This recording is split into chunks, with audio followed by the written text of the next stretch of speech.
My name is Sophia Reynolds. I'm 29. For 29 years, I believed I was a cherished daughter, part of a loving family. That was the lie. It shattered in my grandmother's kitchen, a house she left me, during a 2-minute call with my father. He thought he'd hung up. He hadn't. I heard his voice again. Careless, sharp. That sentence changed everything. Did I know them? No. He called me a burden. My mother laughed. They discussed taking my house, the one I maintained, planning to manipulate me. In those 2 minutes, my entire world unraveled. He was still posting smiling photos from Florence, utterly unaware of the silent storm I was about to unleash. Before we get into this, please take a moment to like and subscribe. But only if this story truly resonates with you. And drop your location and local time in the comments. I want to know where you are right now. My name is Sophia Reynolds. I am 29 years old. And until the summer everything broke apart, I worked as a financial advisor at a bank in Charlotte, North Carolina, where people trusted me with retirement plans, mortgage decisions, and the kind of money choices that shape an entire life. I was good at helping strangers protect what was theirs. I just never imagined I would have to do that with my own family. The call lasted less than 2 minutes before my father said he had to go. And if he had ended it properly, this story would have turned out very differently. But he did not.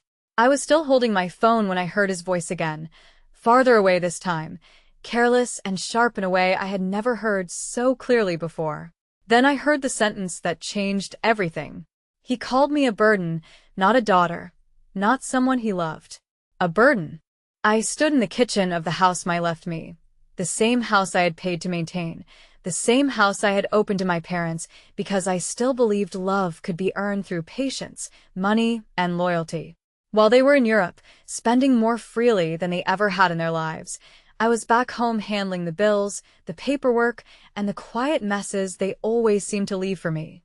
And in one careless moment, I found out that the smiles, the guilt, the family obligation, all of it had been part of something much uglier. I did not scream. I did not call back. I did not warn them. I stayed very quiet. And by the time they came home from Europe smiling and dragging their suitcases to the front door, the key no longer fit. The house was empty. And all I left behind was one note. Before I tell you exactly what they heard when they realized I was gone, tell me where you are watching from right now and what time it is where you are, because I really want to see how far this story reaches tonight. After I heard my father say that word, I did not hang up right away. I wish I could tell you I ended the call with dignity, but I did not. I stayed there in my grandmother's kitchen with one hand gripping the counters so hard my fingers hurt, listening to my parents talk like I was not their daughter at all, like I was some investment that had not paid out fast enough. My mother laughed first. It was soft, almost bored. And then my father said the house should have gone to them in the first place because parents were supposed to come before children. He said I had been handed everything, which would have been funny if it had not been so cruel. Because the truth was I had worked since I was 16, earned scholarships, built my own career, and paid every bill connected to that house after my grandmother died. They talked about me the way people talk about a weak point in a contract. My mother said I still wanted their approval, which meant I would be easy to pressure when they got back. My father said he had already made decisions based on that house becoming theirs eventually. Then he said something that made the room go cold around me. He said that he had taken on debt early, because once I added their names to the property, they would be secure for the rest of their lives. He said it with total confidence, like it was not a fantasy, like my future had already been reassigned to them. That was when I understood this was not just about entitlement. This was a plan. This had been a plan for a long time. I ended the call, replayed every second in my head, and then sat in complete silence. I looked around the kitchen and suddenly saw things I had ignored for 2 years. My mother's framed prints had replaced the artwork I loved. My father's leather chair had somehow become the center of the living room. Their habits, their voices, their opinions had pushed me to the edges of my own home so gradually, I barely noticed until that moment. When my grandmother Rose left me that house in Charlotte, she had left it to me because she knew what it would mean for me to have one thing in life that no one could take away. I still remember the way her attorney read the will and how my parents smiled too quickly, acting supportive before the disappointment hit their eyes. Back then, they said all the right things. They said I deserved it. They said Grandma knew I would take care of it. Then, a few months later, they said it made sense for them to move in temporarily to save money and be together as a family. Temporary became permanent without ever being discussed honestly. I pay the taxes, the insurance, the maintenance, and most of the groceries. They offered opinions instead of help. They called it family. I called it love because I wanted to believe that was what it was. Now, I finally knew better. That night, I did not cry the way I thought I would. I felt hurt, yes, but underneath the hurt was something colder and steadier. It was clarity. I opened my laptop at the kitchen island and started making a list. Legal, financial, personal, exit plan. If my father thought my silence made me weak, he was about to learn what silence sounded like when it stopped asking for permission. The first person I called the next morning was an attorney named Andrea Cole, an estate and property lawyer my bank had worked with before. I did not tell her the dramatic version. I gave her facts because facts hold up better than pain. The house was in my name only. The deed was clean. My grandmother's will was explicit. My parents had lived there with my permission, paid no rent, and had no ownership interest. Andrea told me exactly what I needed to hear. Legally, the house was mine to sell. They had no right to stop me, and no right to demand proceeds from the sale. She advised me to document everything and handle their belongings carefully, but the bottom line never changed. It was my property. Hearing that from someone with no emotional stake in my life did something important for me. It cut through the guilt. After that, I contacted Ethan Brooks, a real estate agent I trusted because he specialized in private sales for clients who needed discretion. I told him I wanted the house sold fast, quiet, and clean. No yard sign, no open house, no gossip. He warned me I might need to take a little less than the full market peak if I wanted speed, but Charlotte was still hot, and the house was beautiful. The latest estimates put it around $980,000, maybe a little more to the right buyer. I told him speed mattered more than ego. He started calling pre-qualified buyers that day. Then I turned to the part one understood better than anyone else: money. I opened new accounts at a different bank in Raleigh, transferred my liquid funds, changed every password I had, froze my credit, secured my documents, and rerouted my mail. I was not being paranoid. I was being smart. My father had spent years treating access like ownership. I was done leaving doors unlocked. I found a furnished short-term apartment in Raleigh, close enough to build a new life, but far enough to breathe. I bought a new phone, set up a private email, and started quietly moving the pieces of my life out of that house before anyone noticed. During the day, I worked as normally as possible. At night, I packed. Every drawer I opened felt like an excavation site. There were pieces of my grandmother everywhere, tucked between the damage my parents had done and the compromises I had made to keep the peace. Her handwritten recipes, a gardening glove with dirt still trapped in the seam, an old envelope where she had once written a reminder to herself to call me after one of my college exams. I found a card she gave me on my 26th birthday, the last one before she died. Inside she had written, "Never confuse being needed with being loved." At the time, I thought it was one of those wise little grandmother sayings people save on greeting cards and remember later. Standing in that house with packing tape wrapped around my wrist, I finally understood. She had been trying to warn me. Ethan called 5 days later and said he had serious interest from a young couple relocating from Atlanta and from a physician moving with her family from Nashville. Both wanted quiet deals, and both could move fast. I let him do the showings while my parents were still posting polished photos from Rome and Florence, smiling in front of fountains and cathedrals I had helped pay for.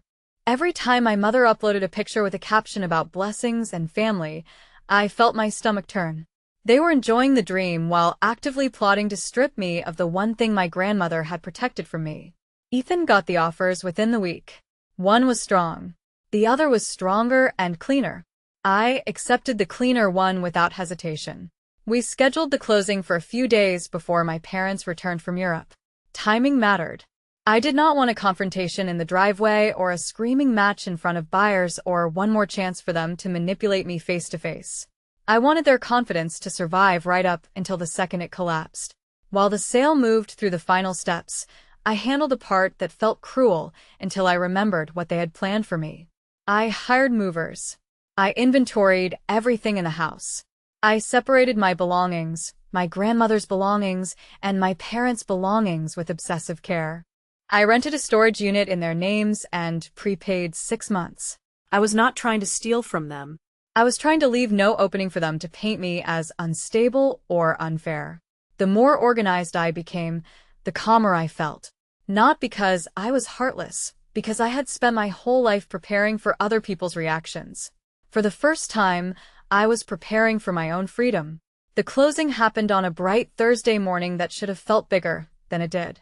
I wore a navy blazer, signed every page I was handed, answered the title officer's questions, and kept my voice steady even when the address was read aloud.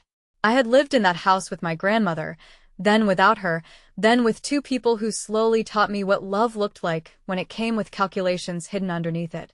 By the time the final document was signed, the money was already in motion, and the property was no longer mine. I expected to feel grief first. What I felt was relief. Relief so deep it almost embarrassed me. Ethan hugged me in the parking lot and asked if I was okay, and I told him the truth. I said I would be. Then I drove straight back to the house to meet the movers. That part was harder. Not because I doubted my decision, but because every room held a version of me that had tried too hard. The dining room where I hosted holiday dinners and did all the shopping while my parents criticized the food. The front hall where my mother once told a neighbor she was so proud of the family home without ever acknowledging it was mine. The upstairs bedroom where I had sat awake more nights than I could count wondering why being a good daughter never seemed to be enough. I supervised the movers for hours. My furniture, clothes, work files, personal keepsakes, and everything from my grandmother that had been left specifically to me went on to one truck headed for Raleigh. My parents' clothes, documents, photo boxes, and bedroom furniture went into the other truck headed to storage. I left nothing damaged and nothing behind by accident. I even had the movers label the bins clearly so my parents would have no excuse to claim confusion later. Once both trucks pulled out, the house became strangely quiet, like it was holding its breath with me. I walked from room to room one last time. The place looked bigger, empty. Cleaner, too. In the kitchen, I stood at the island where I had first heard my father call me a burden, and I let myself feel everything I had pushed aside while planning. I felt the anger.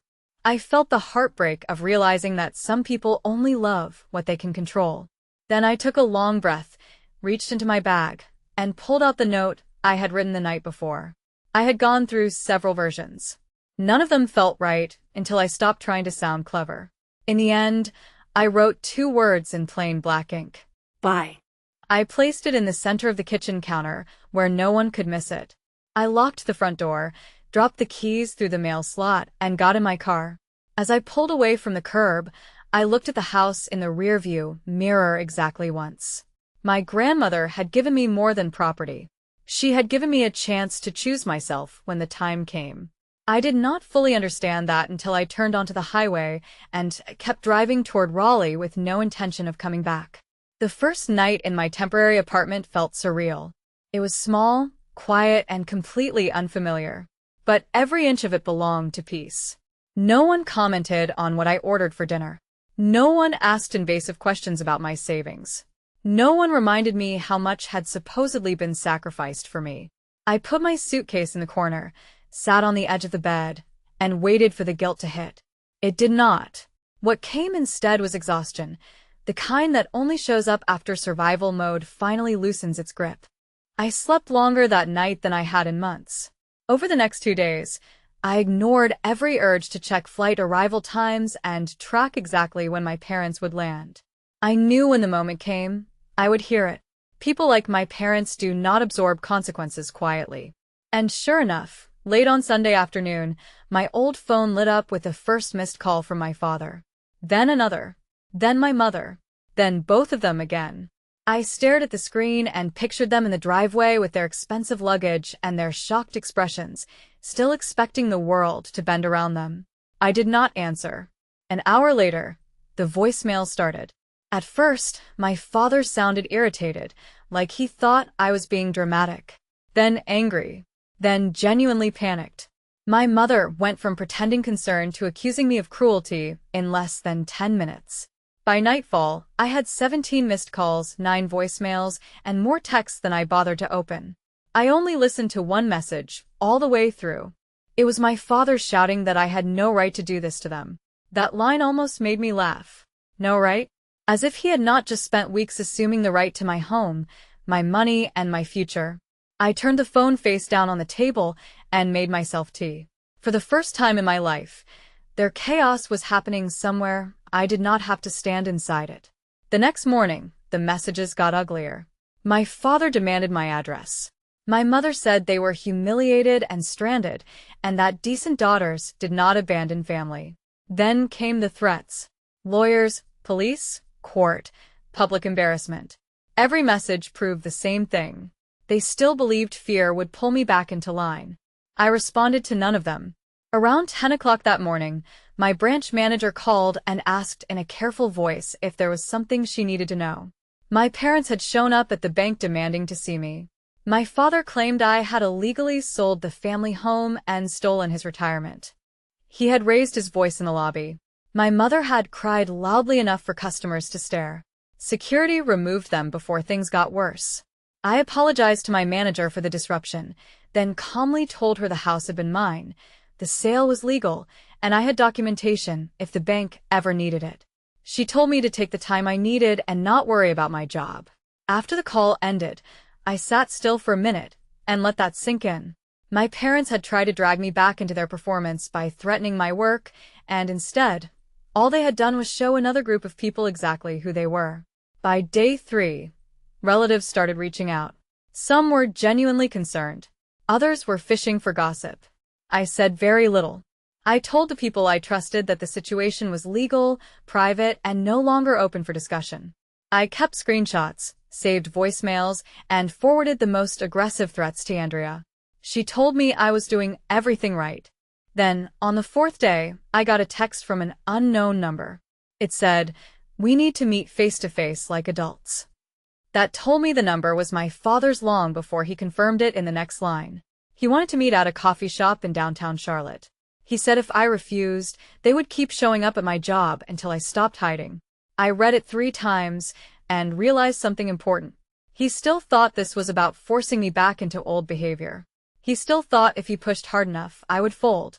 So I agreed to meet, but on my terms. I chose a busy place in the middle of the day and arrived 15 minutes late on purpose. When I walked in, I saw them immediately. My David Reynolds looked older than he had a month earlier. Not frail, just reduced. Like someone had taken his certainty away and left only anger behind. My mother, Laura Reynolds, had the same polished posture she always used in public, but her face was tight and tired. They had never looked more like strangers to me. I stayed standing for a second after I reached the table. My father told me to sit down, as if he were still in charge of my life. I sat because I wanted to, not because he said it. He started before I could even take my coat off. He asked where I was living, where their things were, what I thought I was doing, and whether I had any idea how humiliating the last few days had been for them. I let him speak until he ran out of steam. Then, I asked one question. "Did you really think I never heard what you said?" The table went quiet. My mother looked at him first, not at me, and that told me everything. He tried to pivot fast. He said whatever I thought I heard was taken out of context. He said they had been stressed, tired, jet-lagged before the flight home even happened, apparently. My mother added that families say things they do not mean all the time. I listened without blinking. Then I put my phone on the table and pressed play. I had not needed the full conversation. I only played the part that mattered. My father's voice saying I was a burden. My mother saying I could be manipulated because I still wanted their approval. My father saying the house would be theirs in time. The sound was low, but in the silence between us, it might as well have been thunder. My mother went pale. My father's face flushed so dark red, I thought for a second he might actually walk out. Instead, he said recording them was a disgusting betrayal. That was when I knew there was nothing left to save. People who are sorry sound sorry. People who are caught sound offended. He leaned forward and said parents were owed support after everything they poured into raising a child. There it was. The truth again, right in public where he could not take it back. I told him raising a child did not create a lifetime debt. I told both of them that I would never again fund their lifestyle, house them, or discuss my finances with them. I told them their belongings were in storage, prepaid for 6 months, and that was the last logistical kindness they would receive from me. My mother started crying then, but it did not land the way it used to. I had spent too many years confusing tears with innocence. My father said they had nowhere suitable to go because he had made plans based on the expectation that the house would eventually be theirs. He said it like that helped his case. It only confirmed what I already knew. He had gambled with a future that was never his. I stood up to leave, and that was when the mask slipped all the way. He called me selfish, cold, ungrateful, and finally, with a bitterness so naked it almost shocked me, he said I had ruined his life. I looked at him and said, no, you built a life around something that never belonged to you. Then I walked out. I thought that meeting would be the end of it. I was wrong. Consequences rarely arrive all at once. They come in waves, and for my father, each one hit harder than the last. Andrea sent a formal warning after he left 2 more voicemails threatening to challenge the sale. It did not stop him from trying, but it did stop him from pretending he had any legal footing. 2 attorneys turned him away once they saw the deed history and the will. The house had been mine. The sale was valid. The proceeds were mine. End of story. But while the legal fantasy collapsed, his financial reality started coming due. My father had not just dreamed out loud in Europe, he had actually acted on those dreams. I learned through one of my cousins that he had borrowed against everything he could reach in the months before the trip. He took a personal loan. He ran up credit cards. He even refinanced his car because he believed he was only months away from controlling a nearly $1 million property. He had spent like a man waiting for a payout. When the payout vanished, the debt stayed behind. My mother blamed him first in private, then more openly. The version I heard from relatives was that she had not realized how much he had borrowed, though I suspect she knew enough. Either way, their marriage shifted fast from smug teamwork to mutual resentment. And then came the public fallout. It turned out my father had not only caused a scene at my bank. A week after the coffee shop meeting, he showed up at the storage facility furious over the fact that the unit was smaller than he thought it should be and screamed at the manager in front of several people. One of them recognized him from the local dealership where he still worked part-time. Another happened to be the aunt of a woman from a sales office. Small communities have a way of connecting the dots faster than anyone expects. Stories spread. Not always accurately, but in this case, accuracy was not the problem. His behavior was. By the time he returned to work, people already knew enough to whisper. A month later, he lost that job, too. Officially, it was framed as a staffing decision and professionalism concerns. Unofficially, everyone understood that an older salesman having repeated public meltdowns tied to his daughter, money, and a house that was never his was not exactly the image they wanted on the floor. Losing the job was brutal, but losing the image he had of himself was worse. My father could tolerate stress if he still felt superior. What he could not tolerate was being exposed as weak, reckless, and dependent on the very daughter he had called a burden. Once the paycheck stopped, the car became impossible to justify. He sold it. Then, they moved out of the temporary extended stay hotel they had been using since they got back from Europe and into a cramped apartment on the edge of town. The kind of place he used to make jokes about. My mother, who had once floated through other people's houses making comments about decor and standards, now had neighbors who fought loudly enough for everyone to hear. I know this because one of the women in my grandmother's old church, a woman I had not spoken to in over a year, called me one Sunday and said with obvious satisfaction that my parents had been seen carrying discount furniture up a narrow stairwell. I did not ask for details. I did not need them. My father's punishment was not just losing the house he thought he could take.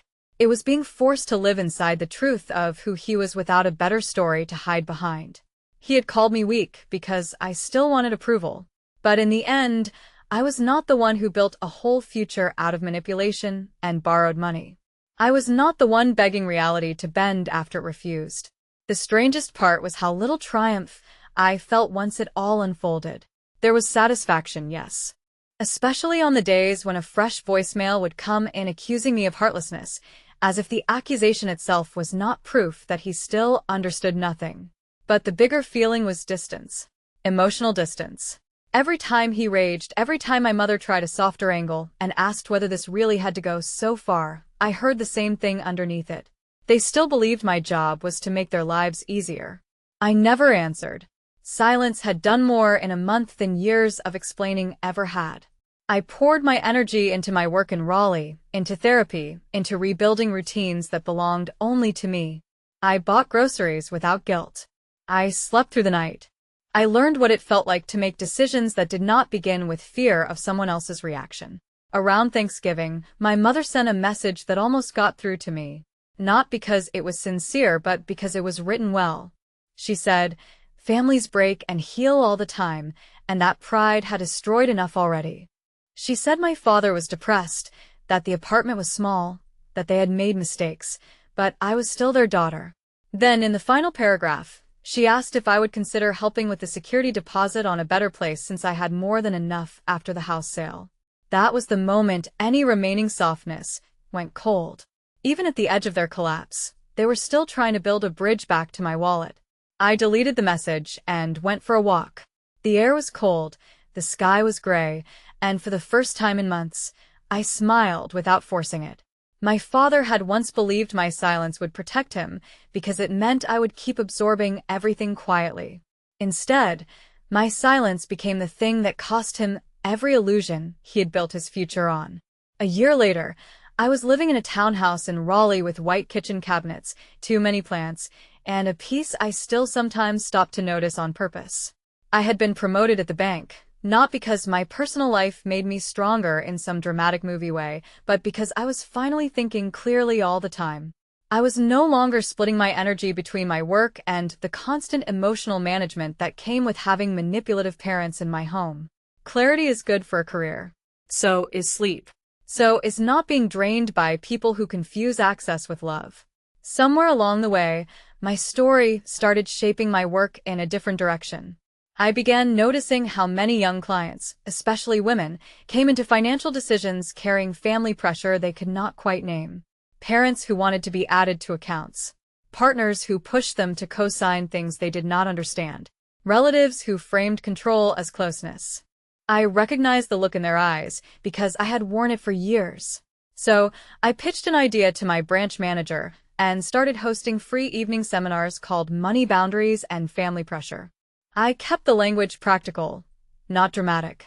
We talked about property rights, debt, emergency funds, co-signing, digital security, and the difference between helping someone once and becoming their long-term plan. But the deeper lesson underneath all of it was simpler.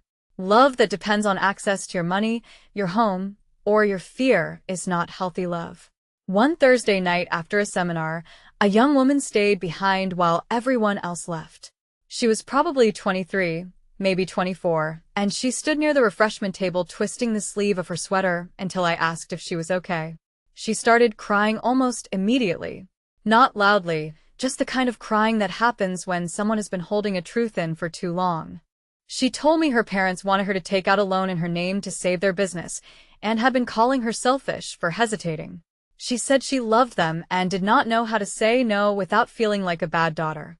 I listened, then told her something I wish someone had told me years earlier. Protecting yourself does not make you cruel.